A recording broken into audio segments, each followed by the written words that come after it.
The world's writers will walk through those gates, and if you hang around, you get a chance to talk to them.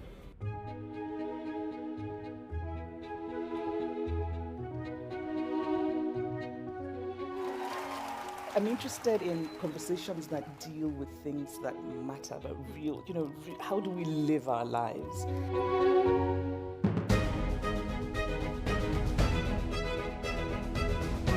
First of all, make climate change personal in your life. The second step is get angry and get active. And the third step, and believe it or not, I think this is the most important. We have to imagine this world that we want to hurry towards.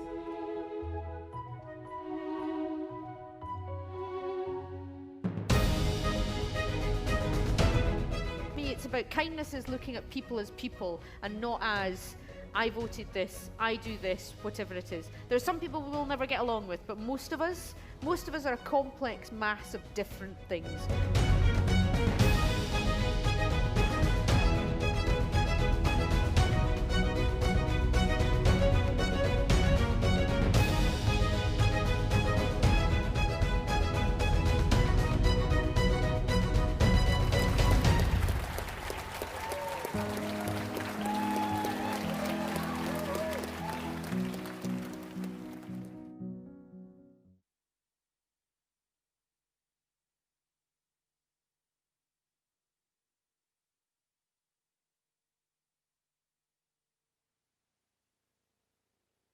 Good evening and welcome to this special event organised by the Edinburgh International Book Festival. My name's Nick Barley, Director of the festival.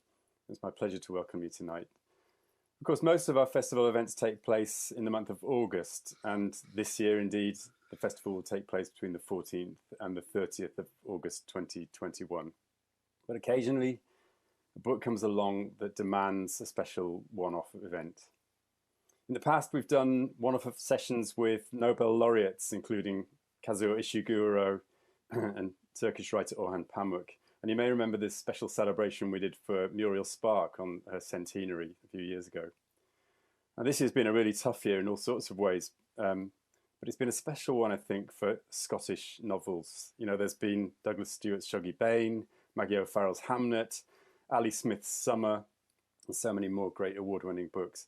But when Jenni Fagan dropped round to my house in Leith with this, the proof of her new novel Luckenbooth, I knew that 2021 would kick off just as well as 2020 ended, with another special novel, and grounds for a special one-off event. I'm thrilled that she's joining us tonight to help launch Luckenbooth. And joining Jenni for that conversation is another stellar award-winning writer, a stellar Scottish quine, Denise Mina, multi-award-winning novelist. She first devoted her grant for a PhD at Strathclyde University to writing her debut crime novel, Garnet Hill, in 1998. And since then, she's established herself as one of Scotland's greatest writers. Her most recent novel, The Less Dead, was shortlisted for the Costa Award for Best Novel in 2020, and her career just goes from strength to strength, and there are many, many more exciting things to come from Denise in 2021 also. I'm going to hand over to them both now, so without further ado, please welcome Jenni Fagan and Denise Mina. Thanks very much, Nick. It's wonderful to be here to celebrate Jenni's publication of Luckenbooth, which is an extraordinary novel. For those of you, I know some of you have been receiving it today and haven't had a chance to read it. It really does do what Irvine Welsh said. It does for Edinburgh what Lanark did for Glasgow. It reimagines a city and presents it in a way that is recognisable. The structure of the novel is extraordinary. It spans almost 100 years. It's in 3 parts. It's architectural. I'd like to ask Jenni to introduce. First of all, I should say, Jenni, of course, I know we all know this, but I'm going to say it anyway because I did my homework. So I want to get it in. Jenni is the author of 3 extraordinary novels, starting with Panopticon, Sunlight Pilgrims in 2016, and now Luckenbooth. hope I'm saying that right, but I'm just going to stick with it. She's also a poet, she's a playwright, she's written films, and has now branched out into sculpture, which actually, if you know her trajectory, makes perfect sense. So I'd like to ask Jenni, first of all, how she came to write this novel and what her influences were. Hello, Denise, and thank you for chatting with me about Luckenbooth for the first time properly. It's really nice to be doing this on a wee dark night in Edinburgh. I lived in a very creepy old tenement building when I was about 18, and there was a lot of strange things happened in that building, and I used to walk up the steps and think about all the hundreds of years of other people who'd walked behind me on those steps, and all the people in the future who would walk those same steps after me. And I began to gather images that I knew one day would hopefully be a novel, but I needed to wait until I thought I had the skills. I don't know if you've ever got the skills to do bigger novels, but you just go for it anyway. So that's really where the origin started. But I moved to Edinburgh when I was a wee girl. I moved here when I was 3, and I used to kind of look up at the old tenements, and they always looked really glamorous to me, you know, with their big high ceilings and their fancy lights. So I was always quite obsessed with the architecture of Edinburgh and how that worked. And I've had a kind of love affair with the city as long as I can remember, both bad and good. And so all of those stories and all of those places, you know, that I've walked around over decades and decades and decades have dripped into what's become this novel.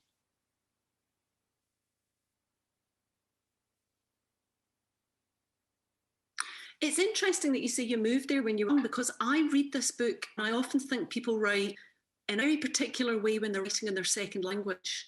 I'm thinking of Nicole, or people who write as outsiders, and you do write you write with an outsider's eye. Do you feel that the Edinburgh you were representing wasn't represented in literature? To a certain degree, yeah. I mean, I think that you know, I've moved a lot. I grew up in the care system, so I've moved constantly in my life. I was always I always had that eye, you know, you could call it an outsider eye. But I was always drawn to those stories as well. You know, I was drawn to the person at the end of the bar that had a really interesting story to tell, or the old wifey at the bus stop, or, you know, these great old historical things that happened, like, you know, a 650-pound polar bear marching up Leith Walk, saluting the kids, you know, at the end of the First World War. I mean, that's never going to happen now, you know. And Edinburgh is just full of stories, you know. It's kind of, it's light and it's dark, and it's old and it's new and it's wealthy and it's poor, and it's a place of great extremes in a lot of ways. And so I wanted to capture some of those extremes and some of those stories that you don't see told by the tourist board, really.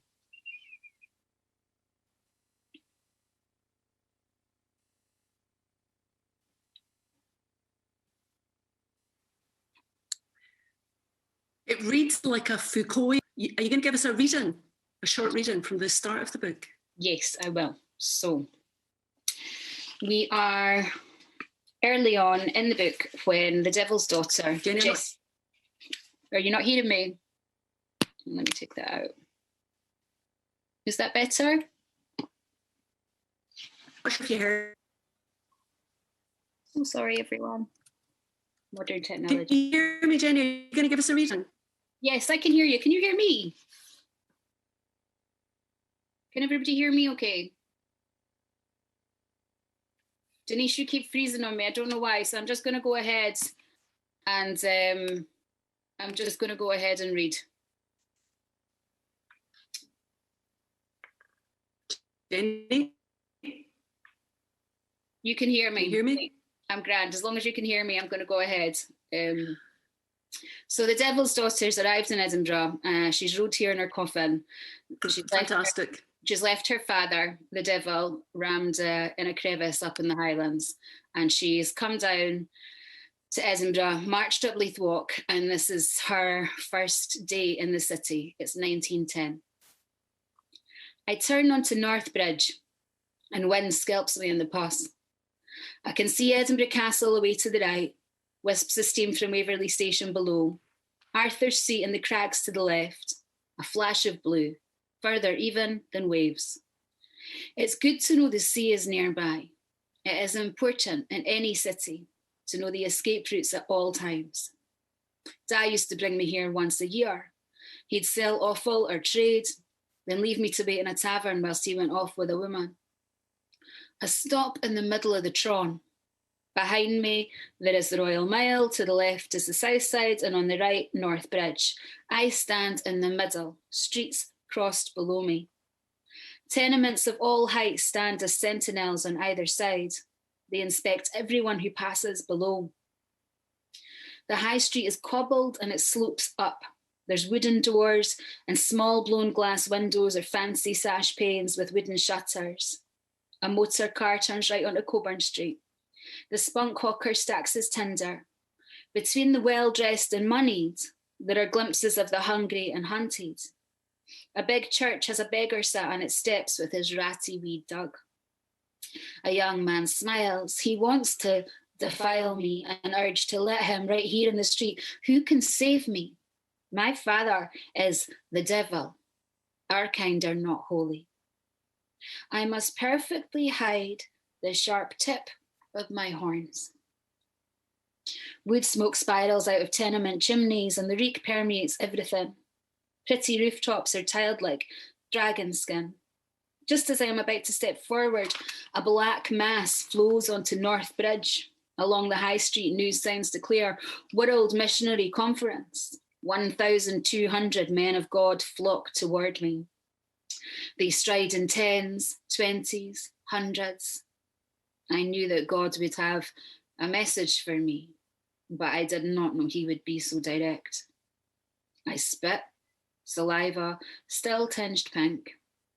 I look at it there on the cobbles, just a tinge of blood, only seen by me. Everywhere there are black suits in motion. The men press close as they go around me. Cleric collars, smooth hair, clean skin, moustache or beard, shiny shoes. They pass like crooked ships on a grey sea. A young minister's eyes slide over my body with thoughts as impure as any. I know what lays in his trousers, damp and feeble as a mouse. That thing will only stand on end for cruelty. Heat on my temples. I could easily stake him. Shoes click on the cobbles. One by one, they disappear into the city chambers up ahead, and the speech crier calls out, "Evil walks among us." I step forward. The spires at St. Giles Cathedral rise up. Gargoyles crane their necks out, bug-eyed to stare. Edinburgh seduces with her ancient buildings. She pours alcohol or food down the throats of anyone passing, dangles her trinkets, leaves pockets bare. She's a pickpocket, the best kind of thief, one you think of most fondly. There is a cage around my heart made of bone, bone, bone. I must appear not to see, not to know.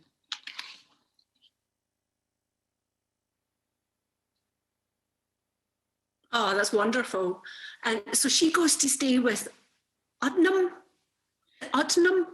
Udnam, yes. And he's an extraordinary, Mr. Udnam, he's an extraordinary character because he is, to all intents and purposes, a very respectable man, and he's determined to have lots of statues of himself and to appear very pious. And at the same time, he's trying to give birth to the Antichrist.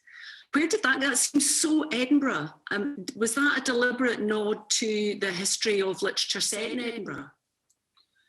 It wasn't a deliberate nod. None of the nods that are literary were really that conscious, other than talking about the International Writers' Festival or, Nan Shepherd's in there. There's a few people mentioned, and Mr. Udnam doesn't know that Jessie's the Devil's Daughter originally. They've basically bought her as a surrogate. Him and the fiance can't have a child together, and so they've procured Jessie to be a surrogate. And very early on, Jessie says that one day she'll have a house with her name on the door. and that's what she wants. She's a woman who has nothing.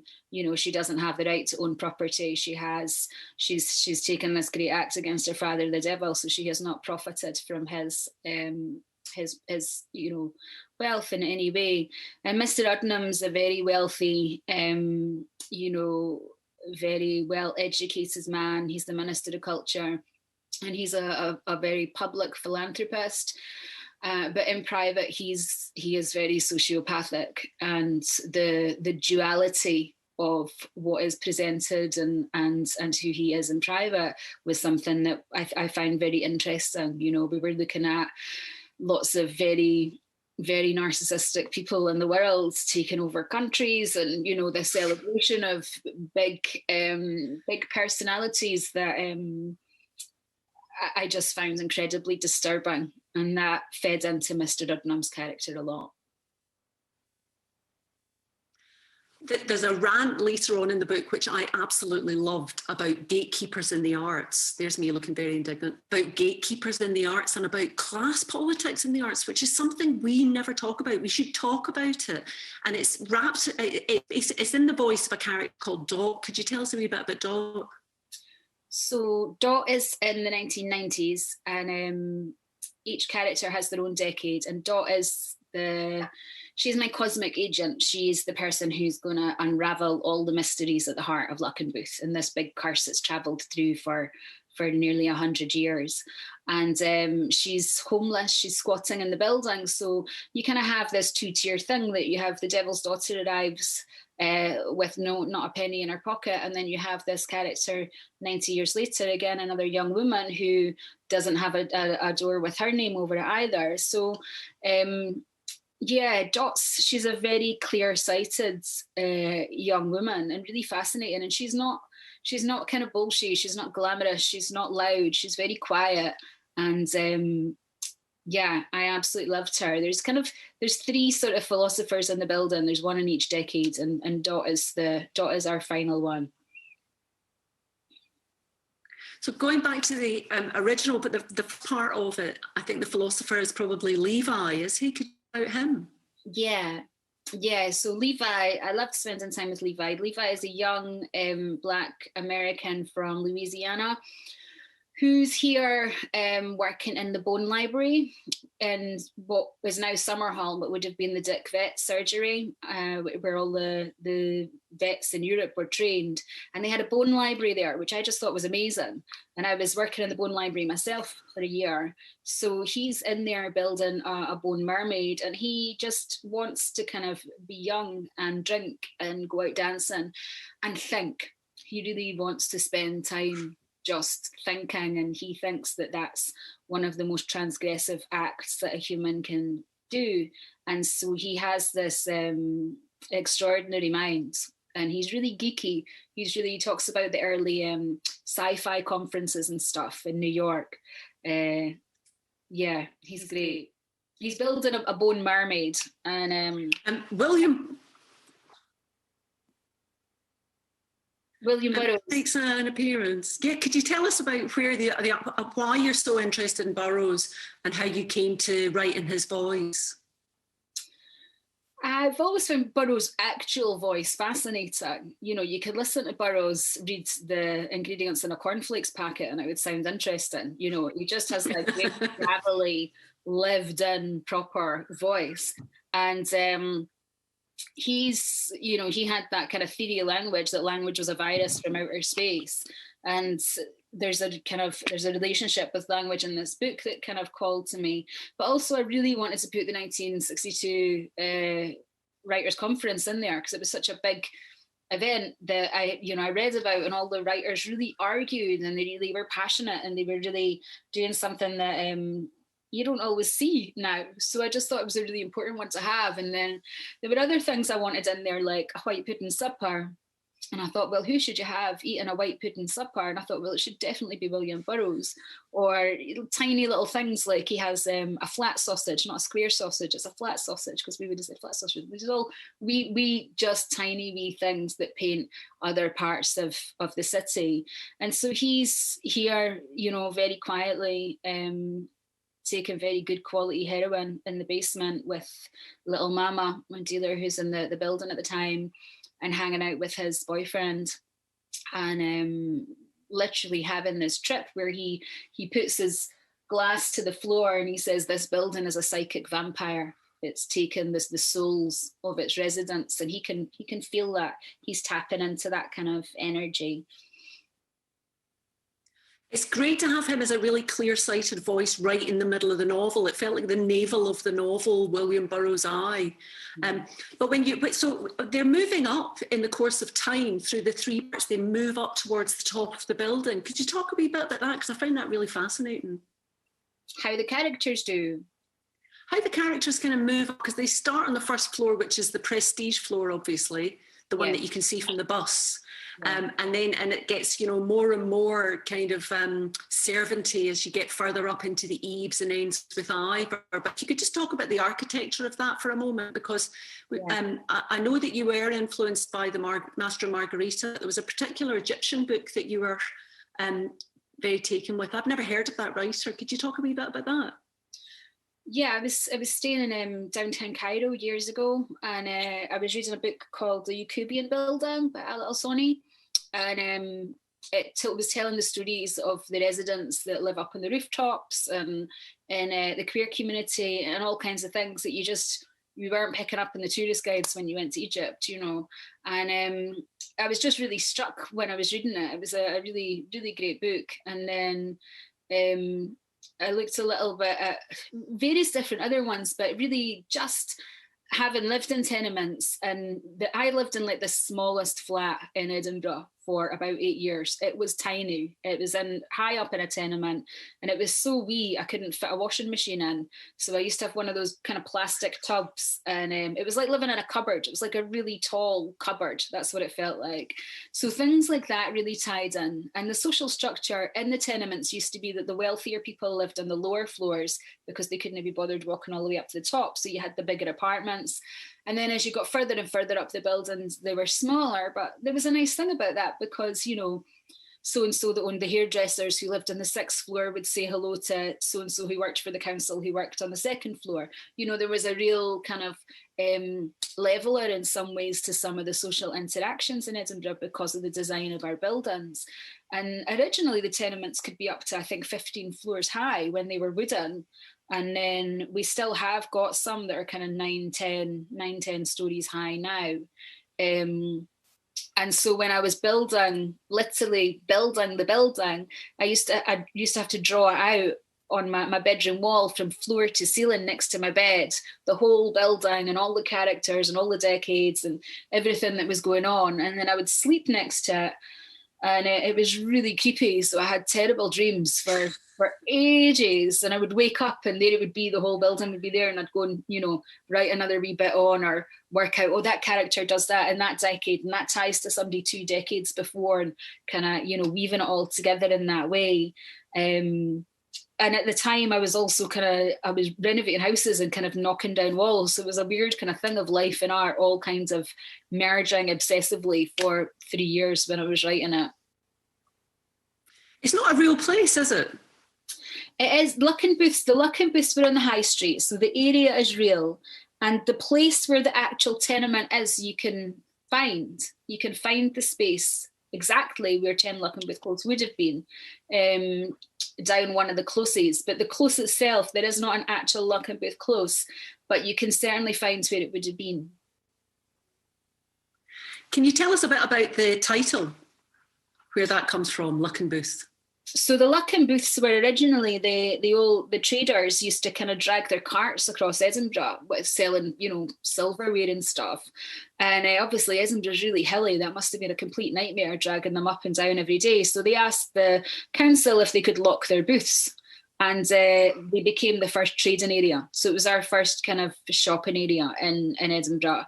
And then you also had the Luckenbooth brooch that could be given from the female fiancé to the male fiancé, or that protected against the evil eye. So I was just really drawn to that word, but also this idea of these things locked into this booth, these treasures locked into this booth. And in a way, the building itself is you know, this treasure box, and we go in and we begin to find this intricately detailed world that each of these characters is living. I'm very interested in the fact that you moved 26 times before you were 16, and yet you write so, maybe because, I don't know if it feeds into that, so well about a sense of an enclosed space, because I moved 21 times, 18 years, and then moved into a bedsit, and I never shifted from there for 15 years, and it was quite a scabby bedsit, but I just thought, I'm not moving. And I wondered if that fed into your sense of place and enclosure and being stuck in a building. I wondered if that was a kind of something that you thought about. I certainly, when I lived in the smallest flat in Edinburgh, I didn't think I would ever get out of it. And that was that kind of claustrophobia of other people's lives really impacting on your own as well. You know, there was always just so many things going on, and not all of them good. It's one of those places you used to open the door sometimes and just sort of leg it up the stairs, and the lights would be kind of flickering and stuff. So yes, and then I've moved constantly as an adult as well. So in a way, I don't know, there is something nice about creating a fixed building, you know, definitely. But you did a residency at Shakespeare and Company in Paris. Did you live in the building? They let me stay there every time I have a book at it. And I stay in the old owner's apartment upstairs, George's apartment, which is just amazing. I love it. And it's got loads of books kind of donated by Simone de Beauvoir and loads of other amazing writers who stayed there over the years. And I always feel like the dead poets are just not that dead in Paris. You know, they're just there. You can feel them. And they're aware, you know, they're aware, they're aware writers kind of here for a week or so. And I spend a lot of time just in the apartment writing when I'm there. You know, I sit in, there's a wee window that looks out over Notre Dame actually. And I spend a lot of time just sitting there writing and chatting to the people who work there, and Sylvia, who's George's son, who's got Shakespeare and Company now. And it's a real home for me. It's a real kind of spiritual home, and a real sort of, there's something incredibly comforting about being able to visit with each book for me and mark them there. Really special bookshop.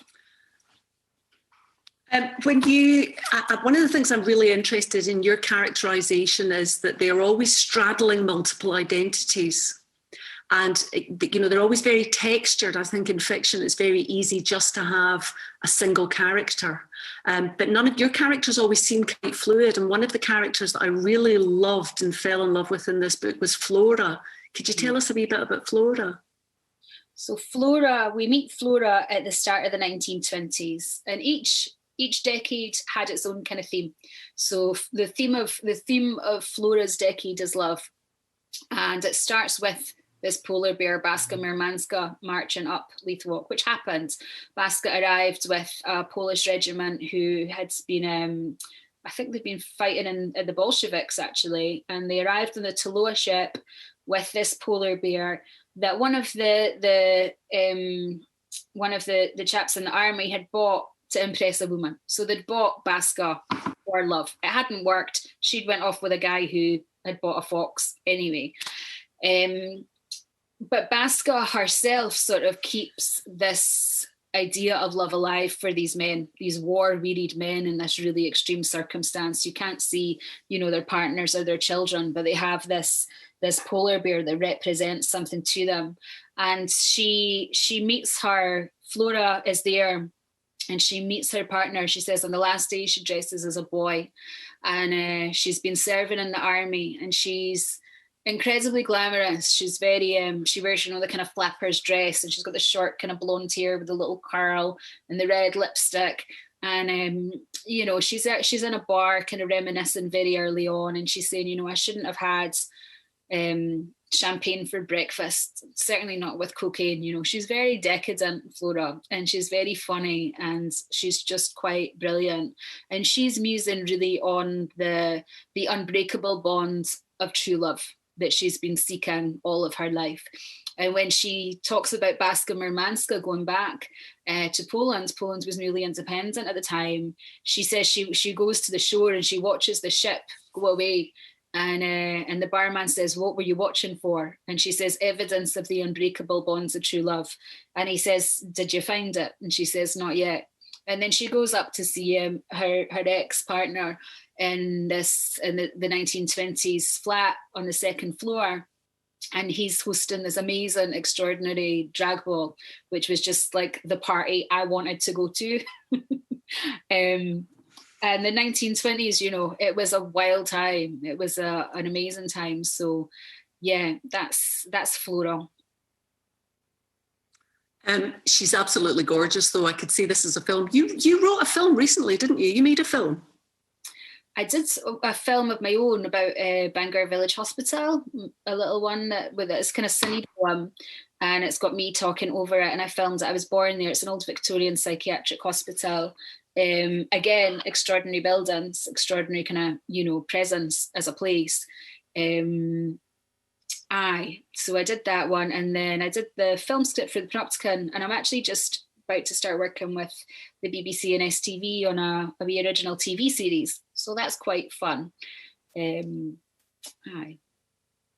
that's fantastic. I'm looking forward to that. Just getting back to Luckenbooth, I'm going to come to questions from the audience quite soon. Yes. I'll just read them out. We were quite worried about me looking down at my phone and reading out the questions, but I just standing there looking indignant, so it doesn't really matter on my feed. But when you're talking about the duality of the characters, one of the characters who I'm slightly obsessed with is Hugh McDermott, and he makes a very slight kind of off-screen appearance here at the writers' conference. And he talks about the Caledonian anticidacy, which is that Scottish identity is a duality. And I thought that the tenement was a great physical example of that. Do you feel that that's something that imbues Edinburgh, particularly Edinburgh? I'd say so, yeah. I think we're a very dual place. We're a place of opposites, and I think there's a lot to embrace in both of those things. There's things I love about the city, there's things I hate about the city, you know, and I think that mercurial nature, that kind of shifting of identity, there's shifting of the weather, you know, you get these great skies in Edinburgh, these huge skies sometimes, they're so pretty, and then other times you get skies racing at each other like they're coming from two different worlds entirely, you know.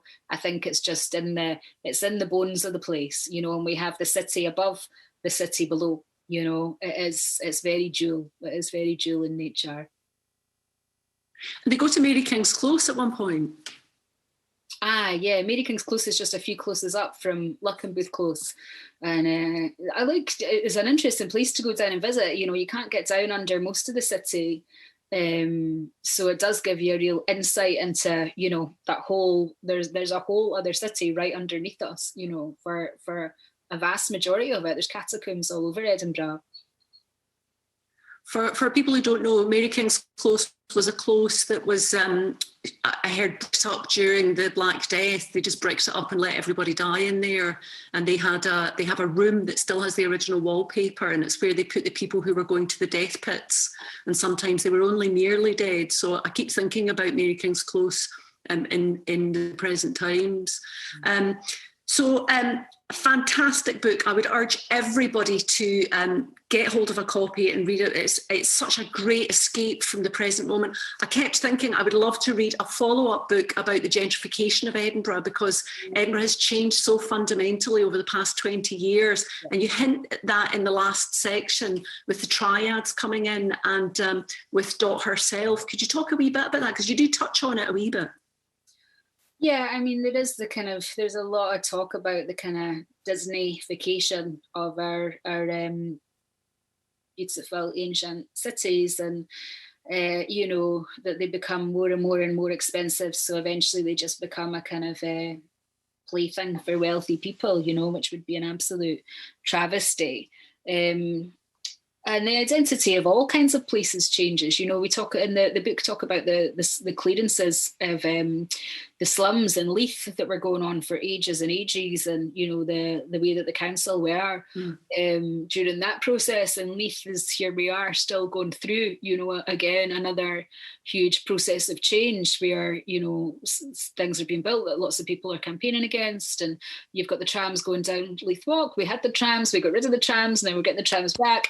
It's yeah, I mean, there's a lot of debate to be had around what the purpose of a city is and how it should best serve its residents as well as its tourist industry, which obviously it makes a lot of money out of, and you know, brings a real vibrancy to the city, brings a real richness to the city. So to watch that change, you know, over those decades is quite stark, really.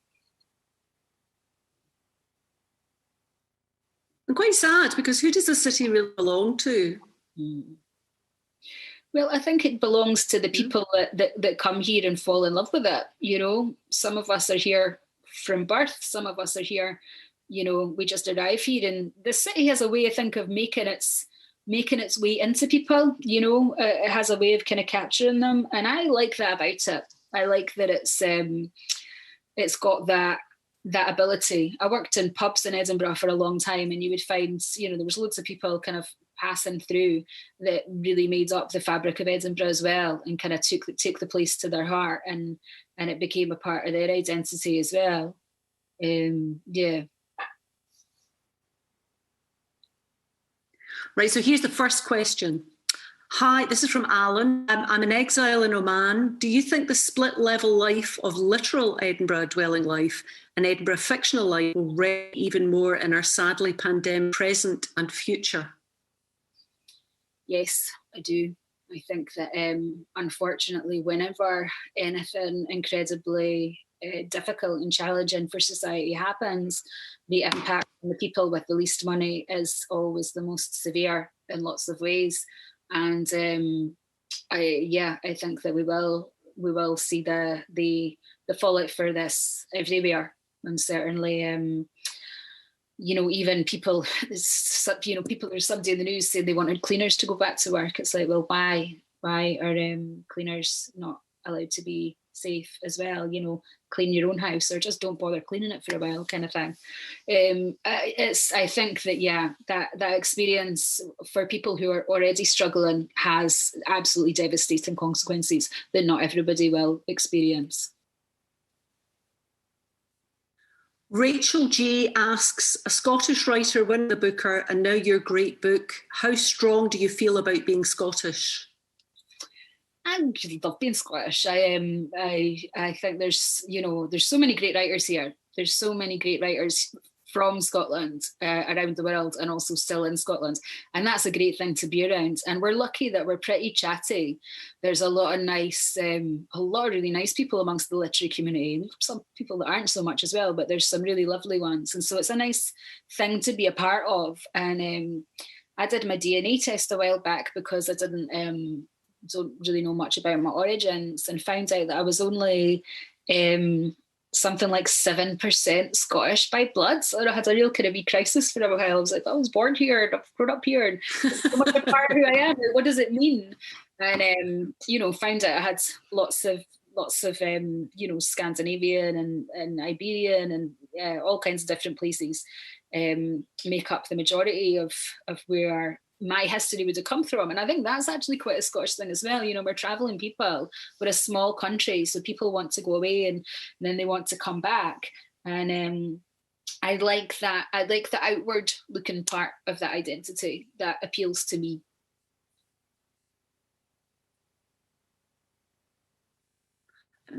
Charles Glass asks, you write so well about young people. How do you think you would get on if you'd been born 20 years later and navigate the world of being a teenager these days?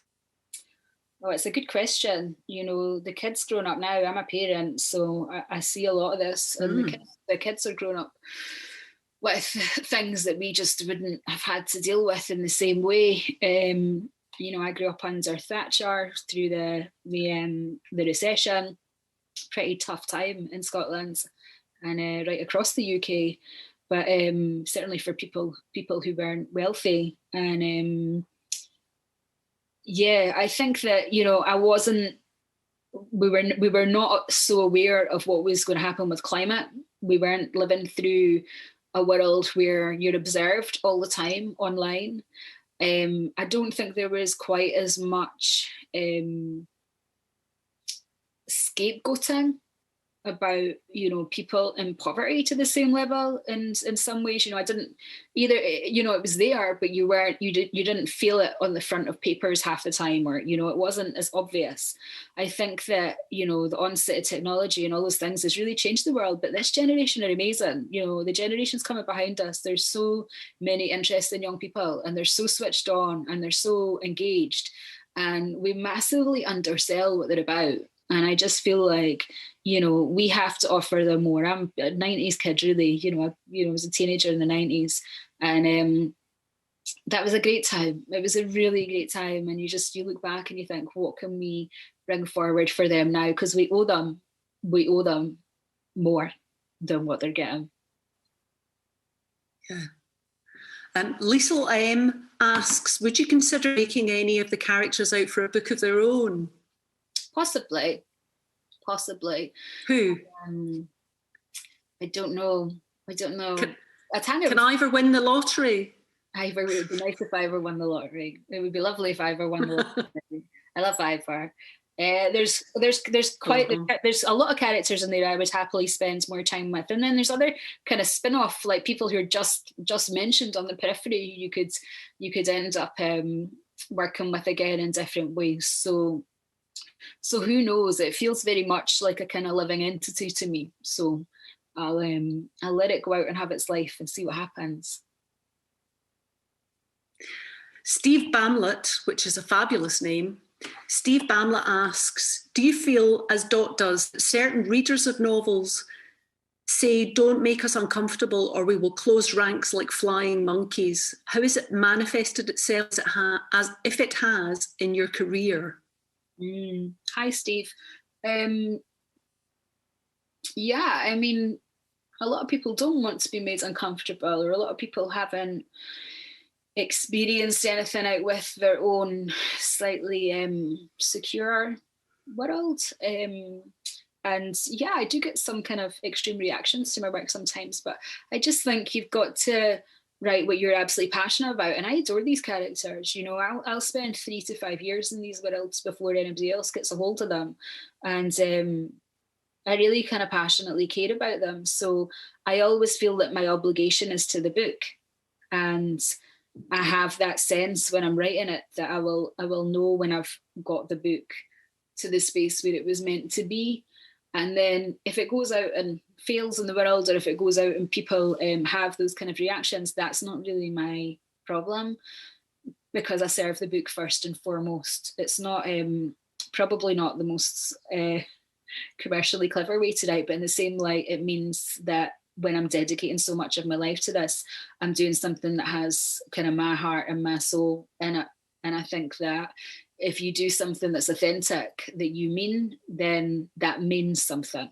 And it means something to other people who pick it up and feel that as well, you know?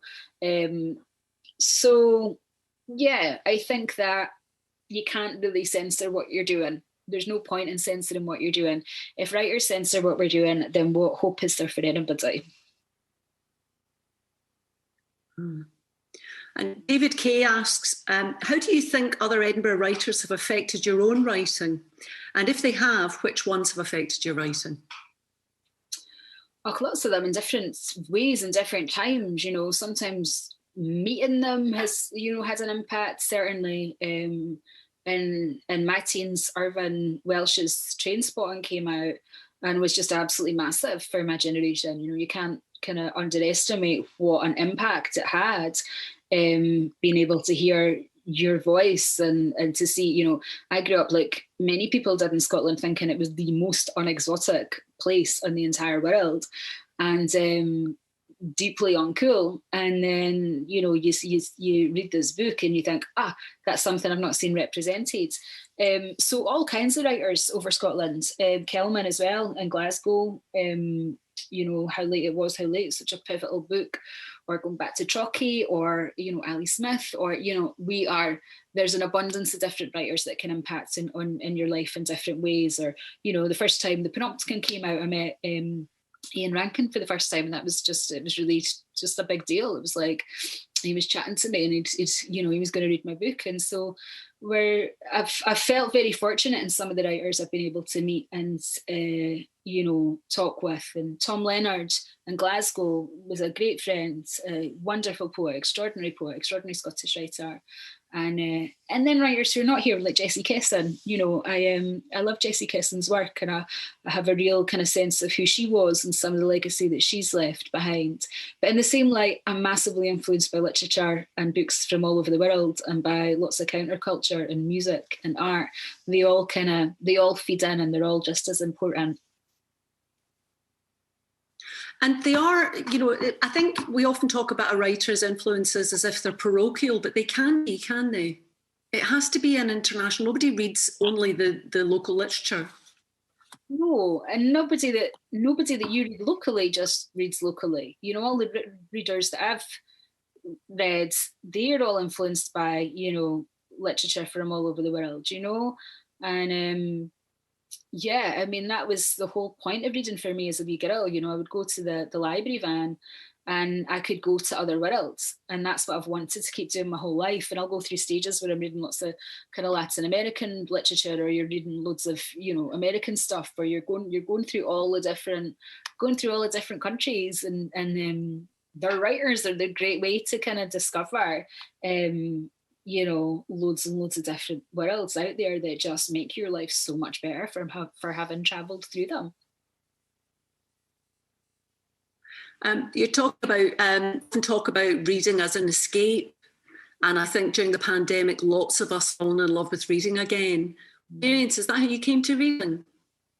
Absolutely. I mean, I think reading really saved my life, and I started reading quite young, and yeah, it just really changed everything for me. And I think I read The Hobbit when I was about 8. I'd been reading Roald Dahl and things like that, and I read The Hobbit, and for me it was a game changer at the time. It's like, oh, you can literally go into another world. You can literally there are no limitations as to what you could create. And I started writing from a really, really young age, about 7 as well.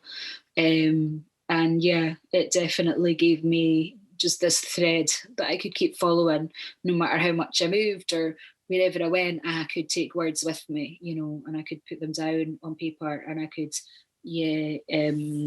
look at them later, and they were still there. They were a constant. It's the poor man's art, isn't it? Because you don't need any materials. I always think that when teenagers are so creative with language, and it is the poor man's art, really. Yeah, absolutely. Yeah. And it's, you know, Andrew T says, mm-hmm. Sorry, go on. I think it's like, even when you're doing loads of jobs and stuff, even if it's poetry or it's picking up a book or picking up a chapter, it gives us something that it gives us something just really valuable. It's just for us. It just happens. It's inside us. Nobody else can see it. You know, it's a really personal thing. Andrew T asks, music is obviously important to you. To what extent did it soundtrack and/or inspire the writing of Luckenbooth? I think there would be a really big soundtrack to Luckenbooth, because you've got all the different eras. So, you know, there was bits where I was looking at the kind of jazz bands, or thinking about the music that would have been played in places like the Pally, which was a club in Edinburgh for a long time, up at Fountain Bridge. And it's mentioned in the 1950s, I think, or the 1940s it's mentioned. They go to the Pally in the 1940s, and they used to have a rotating dance floor. So the next band would come on playing. So there was never a break in the music. There's all kinds of different periods where there's bits of music lilt in and lilt out, and it was quite I sometimes think that that writing is almost like creating a piece of music over years and years and years and years and years, and then eventually, if you're lucky, you get to the point where it sounds just like it was, you know, like it started out like that.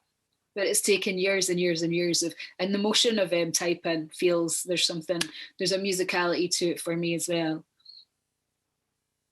Do you listen to music when you're writing?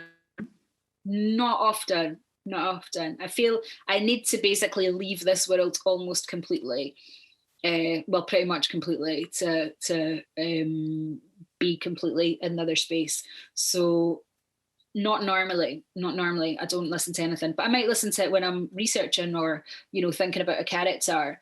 I have been listening to music when I've been writing I've been writing a memoir recently, and I have been listening to music when I've been writing that because I've needed something to kind of orient me back, you know, one foot in this and one foot in that world kind of thing. But normally I'm completely, you know, block everything out.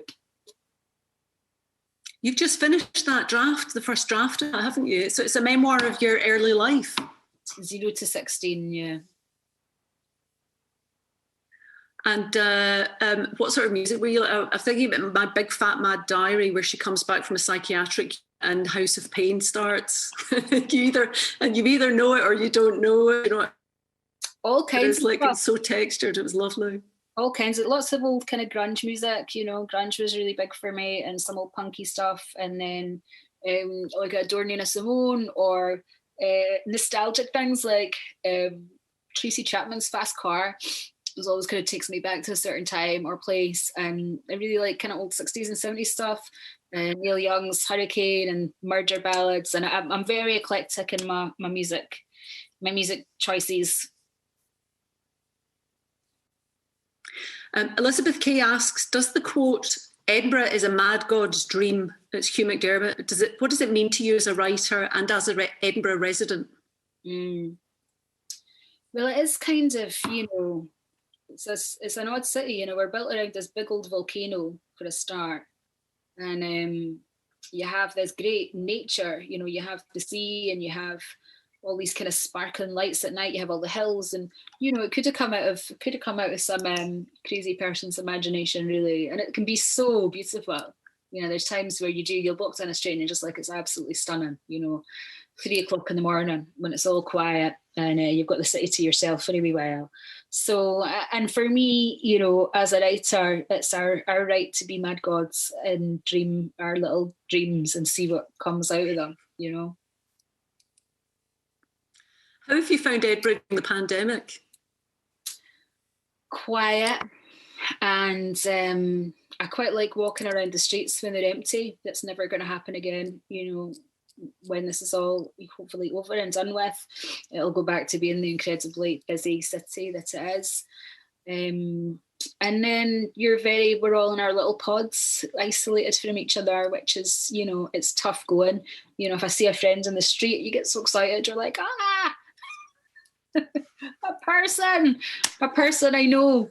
And I'm used to going out a lot in Edinburgh. I'm used to, you know, seeing a lot of people and being able to kind of go to cafes or, you know, catch up with friends and stuff like that. So it's it's a tough time, but you really just want to do, you know, I want to do everything I can to support all the people that are working in the hospitals and doing an extraordinary job, and, you know, all the people who are still out working in shops. And it's you know, there's community there. There's always still community there as well, and I think it is important to keep reaching out to people. You know, your pal you've not heard from for a few weeks, or whatever tiny thing we act. Every small act of kindness adds up, and those are the things that we have to give.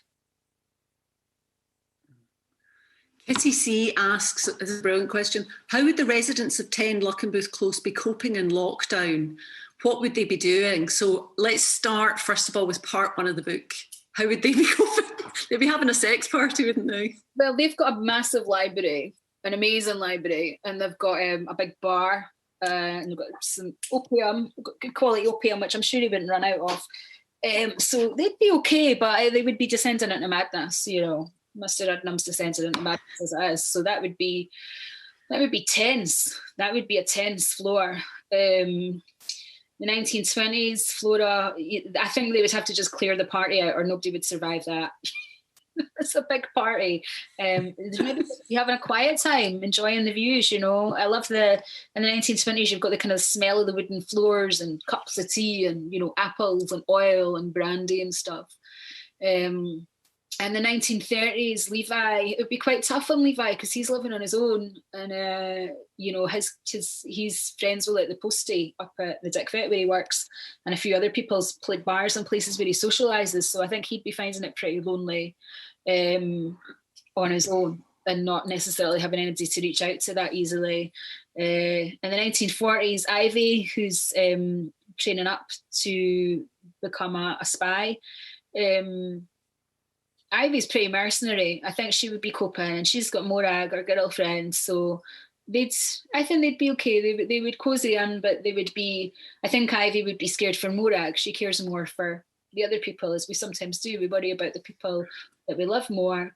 And then the 1950s, you've got Agnes and Archie and the seance. Archie would be drinking. Archie would be watching a lot of telly.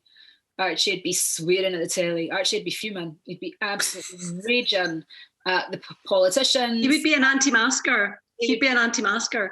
I don't know if he might be an anti-masker, but it would definitely be an anti-Tory. It would definitely be 100% anti-Tory, anti-elite, anti all kinds of things. So he would be fizzing, absolutely fizzing. Burroughs in the 60s probably wouldn't even notice. You know, I think he'd just keep tripping. He'd think it was maybe like a figment of his imagination.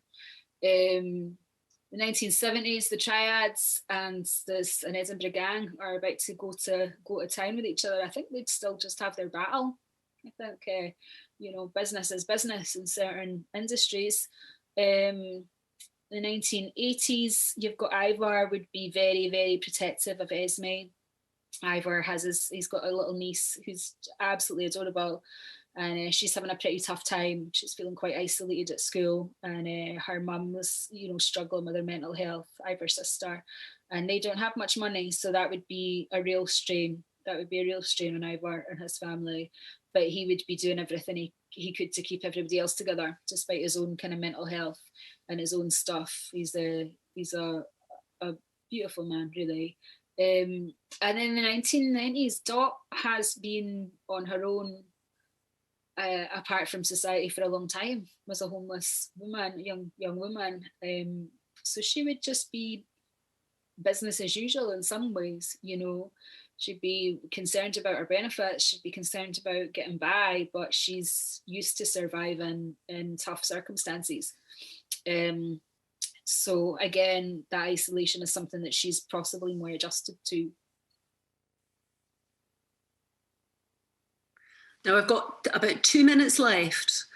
It's the last question. We got through all of them. I can't believe it. I could talk to you for 4 hours. Heather B asks, is it correct, because I've been trying to work out where it is, right? Is it correct that 10 Luckenbooth is where the Devil's Advocate bar is now? Yes. Is it? Down on the left. So you go down 7 steps and there's a space where a tenement could have been. And that's where I kept visiting. That's Heather B, you're so clever. It's where I kept visiting, where I was writing it. So once everything opens up, all you lovely people that have come to help us launch Luckenbooth, get yourself down there and get a wee drink. That's fantastic. So much. I could honestly quiz you about this for another 2 hours. But what's going to happen is you're going to do a signing, yes. And I'm afraid that the signing is absolutely full. So I'm going to hand back over to Nick. But I'd just like to say thank you for the book, and thank you for being patient with the tech blah blahs. And I'm sorry for glaring out at everybody in quite a cross way. Denise, thank you so much for hosting this. It means a lot. Thank you. And thanks, both of you. If times had been different, we'd have been able to have this event with both of you together in a studio, maybe even with a live audience. But of course, this is lockdown living. And I'm sorry that we had those technical issues, that despite the testing we did earlier, Denise's internet connection wasn't quite as good as we'd hoped. Nevertheless, we've had, on a different channel tonight, we've had at least 800 people watching tonight. And so far, more than 100 of you have already bought Luckenbooth.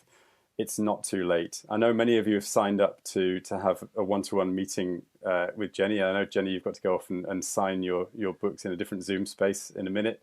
If you missed out on that chance, don't worry. In the future, at the book festival in the future, you can do that. You can when you buy the book, you can tick a box which says meet the author, and it gives you a chance to have your book signed by them in live or in a one-to-one meeting with them. If you miss that chance, please still buy the book. Either buy it now by clicking that button just down there beneath our pictures from the Edinburgh International Book Festival's own bookshop, or buy it from your local independent bookstore. It doesn't matter where, as long as it's not that place, that other online place. Buy the book. And whilst you're there, also buy Denise Mina's The Less Dead. Thanks to everybody for coming. Thanks to everybody in the team. And of course, this event was brought to you free of charge, but it wasn't free to put this on. It costs money. There have been lots and lots of members of the team making it possible tonight. The tech team, the people in the chat room, the people in the bookshop. So please, if you can, press the donate button. Give a small amount of money to the book festival. It doesn't come to me. It goes to the organisation to help us put on more events like this, bringing great writers to the world, whether it's online or whether it's live. And it allows us to put on a festival. It will allow us to put on a festival in August 2021. We hope that that festival will be both online and live. And I very strongly expect that Jenni Fagan will be back to talk more about Luckenbooth when more of you have read it. So thank you so much, Denise Mina, for asking the questions. And thank you so much, Jenni Fagan, for answering them. And thanks to all of you for coming along. Good night. Thanks. Thank you so much.